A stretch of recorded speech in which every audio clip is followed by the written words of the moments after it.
मधुबन के बाबा,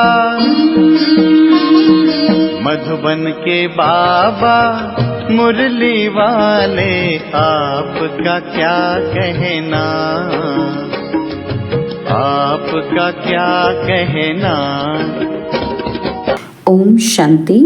आज 27 जनवरी 2024 के साकार मधुर महावाक्य हैं।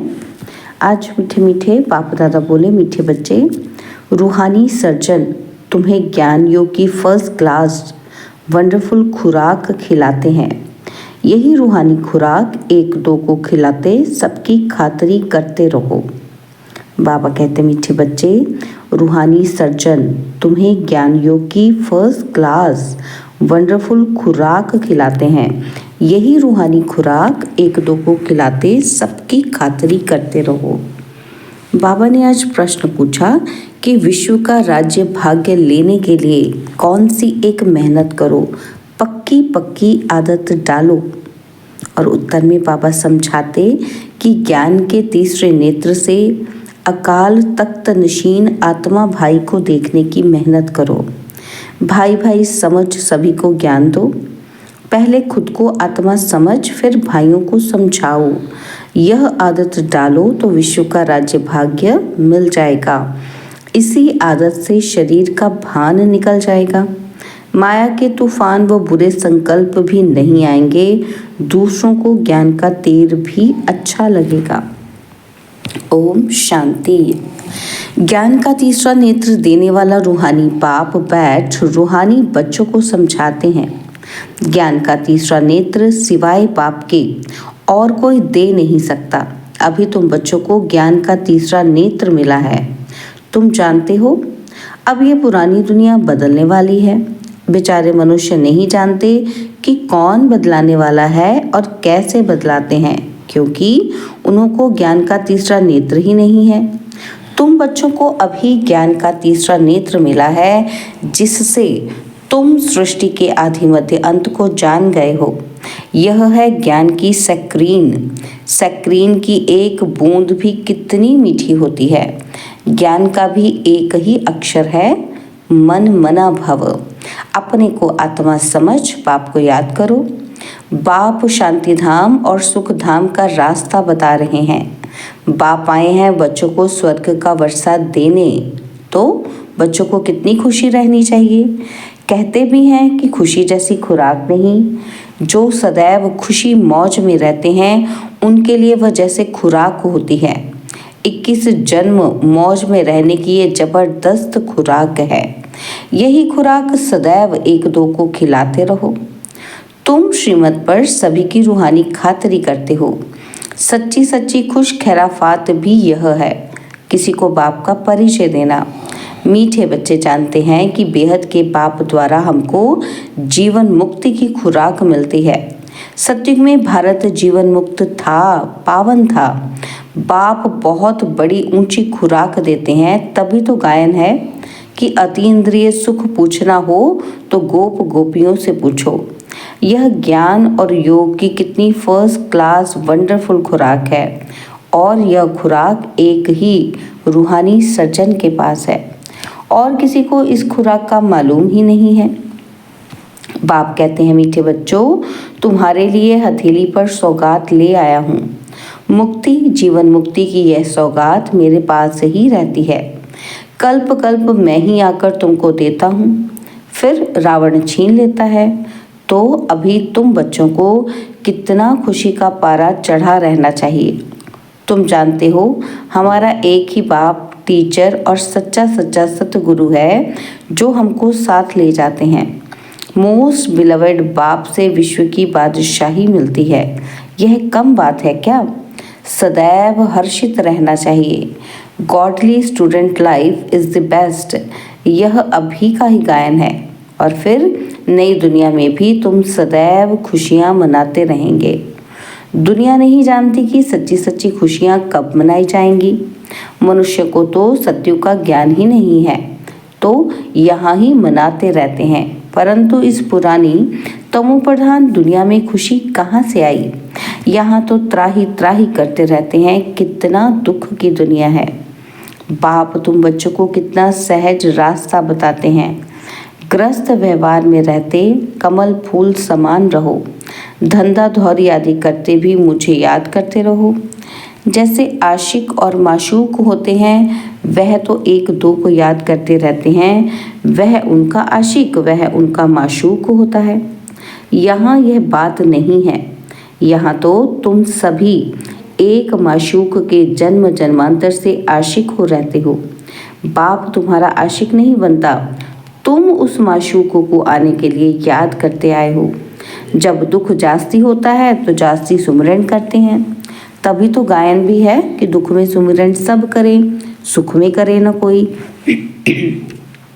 इस समय बाप भी सर्वशक्तिवान है। दिन प्रतिदिन माया भी सर्वशक्तिवान तमो प्रधान होती जाती है। इसलिए अब बाप कहते हैं, मीठे बच्चे देही अभिमानी बनो। अपने को आत्मा समझ मुझ बाप को याद करो और साथ साथ दैवी गुण भी धारण करो, तो तुम ऐसे माना लक्ष्मी नारायण बन जाएंगे। इस पढ़ाई में मुख्य बात है ही याद की। ऊंच से ऊंच बाप को बहुत प्यार स्नेह से याद करना चाहिए। वह बाप ही नई दुनिया स्थापन करने वाला है।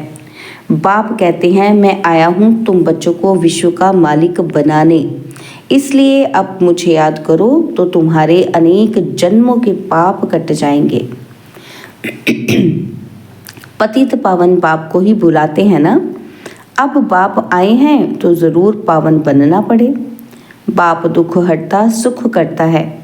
बरोबर सतयुग में पावन दुनिया थी तो सभी सुखी थे। अब बाप फिर से कहते हैं, बच्चे शांति धाम और सुख धाम को याद करते रहो।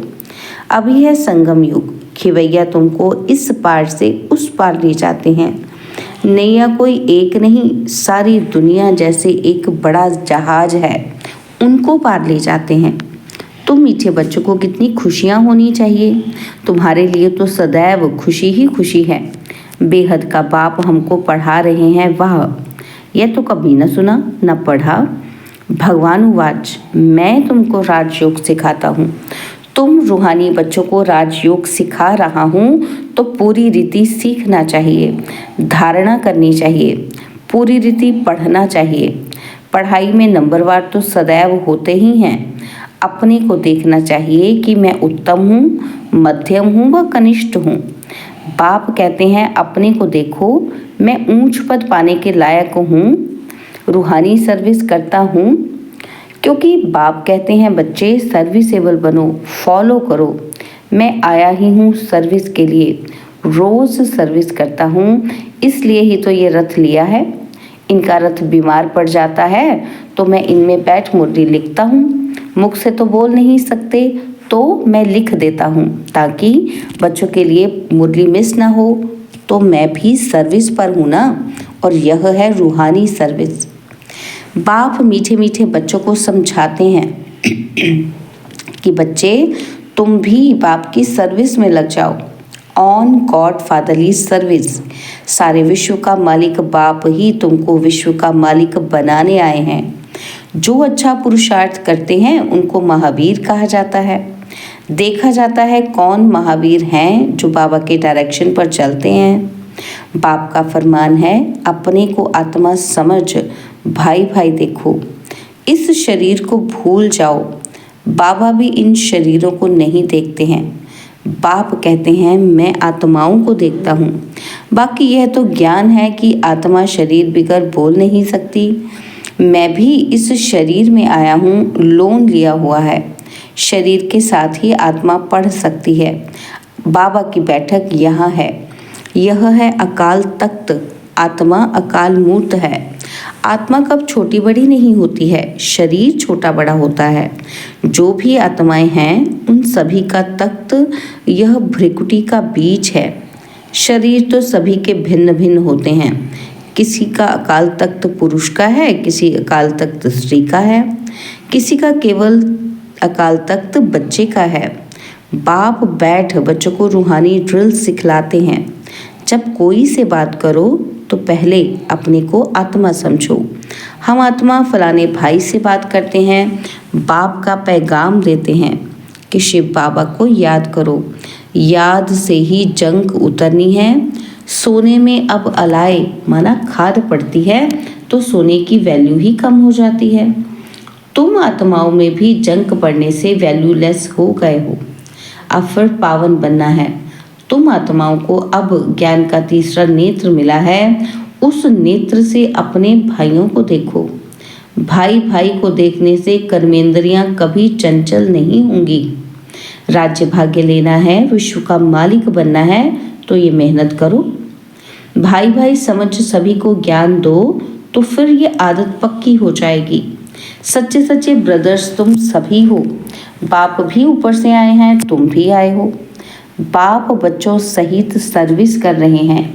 सर्विस करने की बाप हिम्मत देते हैं। हिम्मत मर्दा तो मददे बाप। तो ये प्रैक्टिस करनी है कि मैं आत्मा भाई को पढ़ाता हूँ। आत्मा पढ़ती है ना, इसको स्पिरिचुअल नॉलेज कहा जाता है, जो रूहानी बाप से ही मिलती है। संगम पर ही बाप आकर ये नॉलेज देते हैं कि अपने को आत्मा समझो। तुम नंगे मना अशरीरी आए थे, फिर यहाँ शरीर धारण कर तुमने 84 जन्म पाठ बजाया है। अब फिर वापस चलना है। इसलिए अपने को आत्मा समझ भाई भाई की दृष्टि से देखना है। ये मेहनत करनी है, अपनी मेहनत करनी है। दूसरे में हमारा क्या जाता। चैरिटी बिगिंस एट होम, अर्थात पहले खुद को आत्मा समझ फिर भाइयों को समझाओ तो अच्छी रीति तीर लगेगा। यह जौहर भरना है। मेहनत करेंगे तब ही ऊंच पर पाएंगे। बाप आए ही हैं फल देने तो मेहनत करनी पड़े, कुछ सहन भी करना पड़ता है। कोई उल्टी सुल्टी बातें बोले तो तुम चुप रहो। तुम चुप रहेंगे तो फिर दूसरा क्या करेगा। ताली दो हाथ से बजती है। एक ने मुख की ताली बजाई, दूसरा चुप कर दे तो वह आप ही चुप हो जाएंगे। ताली से ताली बजने से आवाज होता है। बच्चों को एक दो का कल्याण करना है। बाप समझाते हैं, बच्चे सदैव खुशी में रहना चाहते हो तो मन मना भव। अपने को आत्मा समझ बाप को याद करो। भाइयों की तरफ देखो, भाइयों को भी ये नॉलेज दो। योग कराते हो तो भी अपने को आत्मा समझ भाइयों को देखते रहेंगे तो सर्विस अच्छी होगी। बाबा ने कहा है भाइयों को समझाओ। भाई सभी बाप से वर्षा लेते हैं। यह रूहानी नॉलेज एक ही बार तुम ब्राह्मण बच्चों को मिलती है। तुम ब्राह्मण हो फिर देवता बनने वाले हो। इस संगम युग को थोड़े ही छोड़ेंगे, नहीं तो पार कैसे जाएंगे। कूदेंगे थोड़े ही। यह वंडरफुल संगम युग है। तो बच्चों को रूहानी यात्रा पर रहने की आदत डालनी है। तुम्हारे ही फायदे की बात है। बाप की शिक्षा भाइयों को देनी है। बाप कहते हैं मैं तुम आत्माओं को ज्ञान दे रहा हूँ। आत्मा को ही देखता हूँ। मनुष्य मनुष्य से बात करेंगे तो उनके मुंह को देखेंगे ना। तुम आत्मा से बात करते हो तो आत्मा को ही देखना है। भल शरीर द्वारा ज्ञान देते हो, परंतु इसमें शरीर का भान तोड़ना होता है। तुम्हारी आत्मा समझती है कि परमात्मा बाप हमको ज्ञान दे रहे हैं। बाप भी कहते हैं आत्माओं को देखता हूँ। आत्माएं भी कहती हैं कि हम परमात्मा बाप को देख रहे हैं, उनसे नॉलेज ले रहे हैं। इसको कहा जाता है स्पिरिचुअल ज्ञान की लेन देन। आत्मा की आत्मा के साथ, तो आत्मा में ही ज्ञान है, आत्मा को ही ज्ञान देना है। यह जैसे जौहर है। तुम्हारे ज्ञान में यह जौहर भर जाएगा तो किसी को भी समझाने से झट तीर लग जाएगा। बाप कहते हैं प्रैक्टिस करके देखो, तीर लगता है ना। यह नई आदत डालनी है तो फिर शरीर का भान निकल जाएगा। माया के तूफान कम आएंगे, बुरे संकल्प नहीं आएंगे, क्रिमिनल आई भी नहीं रहेगी। हम आत्मा ने 84 का चक्र लगाया। अब नाटक पूरा होता है। अब बाबा की याद में रहना है। याद से ही तमो प्रधान से सतो प्रधान बन, सतो प्रधान दुनिया के मालिक बन जाएंगे। कितना सहज है। बाप जानते हैं बच्चों को यह शिक्षा देना भी मेरा पाठ है, कोई नई बात नहीं। हर 5000 वर्ष बाद हमको आना होता है। मैं बंधाएमान हूँ। बच्चों को बैठ समझाता हूँ। मीठे बच्चे, रूहानी याद की यात्रा में रहो तो अंतमति सो गति हो जाएगी। यह अंत काल है ना, मामे कम याद करो तो तुम्हारी सदगति हो जाएगी। यह देही अभिमानी बनने की शिक्षा एक ही बार तुम बच्चों को मिलती है। कितना वंडरफुल ज्ञान है। बाबा वंडरफुल है तो बाबा का ज्ञान भी वंडरफुल है। कब कोई बता ना सके। अभी वापस चलना है, इसलिए बाप कहते हैं मीठे बच्चों, यह प्रैक्टिस करो। अपने को आत्मा समझ, आत्मा को ज्ञान दो। तीसरे नेत्र से भाई भाई को देखना है, यही बड़ी मेहनत है। अच्छा, मीठे मीठे सिकिलदे बच्चों प्रति माता पिता बाप दादा का याद, प्यार और गुड मॉर्निंग। रूहानी बाप की रूहानी बच्चों को नमस्ते। हम रूहानी बच्चों की रूहानी बाप दादाजी को दिलवा जान सिकवा प्रेम से नमस्ते। ओम शांति। प्यारे बाबा, मीठे बाबा, मेरे बाबा, शुक्रिया बाबा, शुक्रिया बाबा, शुक्रिया। धारणा के लिए मुख्य सार है। पहला पॉइंट है, जैसे बाप बच्चों की रूहानी सर्विस पर आए हैं, ऐसे बाप को फॉलो कर रूहानी सर्विस करनी है। बाप के डायरेक्शन पर चल खुशी की खुराक खानी और खिलानी है। और सेकंड पॉइंट है, कोई उल्टी सुल्टी बात बोले तो चुप रहना है। मुख की ताली नहीं बजानी है, सहन करना है। बाबा ने आज वरदान दिया, दृढ़ता की शक्ति से मन बुद्धि को सीट पर सेट करने वाले सहज योगी भव। दृढ़ता की शक्ति से मन बुद्धि को सीट पर सेट करने वाले सहज योगी भव। बच्चों का बाप से प्यार है, इसलिए याद में शक्तिशाली हो बैठने का, चलने का, सेवा करने का अटेंशन बहुत देते हैं। लेकिन मन पर अगर पूरा कंट्रोल नहीं है, मन ऑर्डर में नहीं है, तो थोड़ा टाइम अच्छा बैठते हैं और फिर हिलना डुलना शुरू कर देते हैं। कभी सेट होते, कभी अपसेट। लेकिन एकाग्रता की व दृढ़ता की शक्ति से मन बुद्धि को एक रस स्थिति की सीट पर सेट कर दो तो सहज योगी बन जाएंगे। स्लोगन है, जो भी शक्तियां हैं उन्हें समय पर यूज करो तो बहुत अच्छे अच्छे अनुभव होंगे। जो भी शक्तियां हैं उन्हें समय पर यूज करो तो बहुत अच्छे अच्छे अनुभव होंगे। ओम शांति। तो अव्यक्त साइलेंस द्वारा डबल लाइट फरिश्ता स्थिति का अनुभव करो। इसके लिए बाबा कहते, अब हर एक ब्राह्मण ब्रह्मा बाप समान चैतन्य चित्र बने, लाइट और माइट हाउस की झांकी बने।